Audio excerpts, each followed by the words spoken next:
எனக்கு வந்து maximum captain இருக்கும்போது நல்லா ஒரு மரியாதை இருந்ததுண்ணே.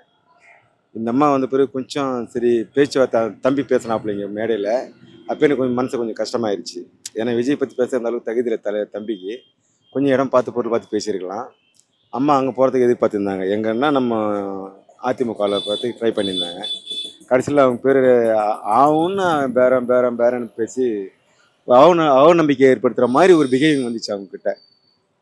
கடைசி வரையிலும் பொறுத்து பார்த்துட்டு என்ன பண்ணாங்கன்னா, இந்த சீட்டு வேணும், அத்தனை சீட்டு வேணும், 30 சீட்டு வேணும், 20 சீட்டு வேணும்னா அந்தளவுக்கு அவங்கள கெப்பாசிட்டி கிடையாது. மேக்ஸிமம் கெப்பாசிட்டி கிடையாது. அது கேப்டனோட போயிடுச்சு. அந்த பவர் கேப்டனோட போயிடுச்சு. சன்னை வச்சு அவங்க நல்லபடியாக நல்ல புத்திமதி சொல்லி அவங்க வளர்த்து விடலாம், தப்பு கிடையாது.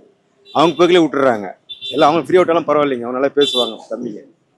மற்றபடி எனக்கு ஒரு ஆல்ரெடி திமுக கூட்டணியில் நிறைய கட்சிகள் இருக்காங்க. ஆமா. வாட்டி சிங்கிள் டிஜிட்ல சீட்டு கேட்ட பிசிகா கம்யூனிஸ்ட் எல்லாம் இப்போ டபுள் டிஜிட்ல கேட்குறாங்க. ஆமா.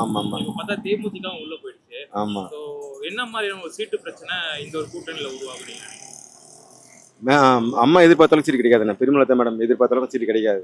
அவங்க கொடுக்கறத வச்சு தான் இவங்க போகணும். ஏன்னா கடைசி மீட்டில் தான் போயிருக்காங்க இவங்க. அவங்க கேட்குறது என்னன்னா, ராஜ்யசபா ஒன்று கேட்குறாங்க, பையனுக்காக ஒரு தொகுதி கேட்குறாங்க. அவங்க எதிர்பார்க்கறது 20, 30, அப்பயும் 30, 20 எதிர்பார்த்துனாங்க. இப்போ வேலை கொடுப்பாருன்னு தெரியல. மேக்ஸிமம் ஓரளவுக்கு செட் ஆகும்னு நினைக்கிறேன்.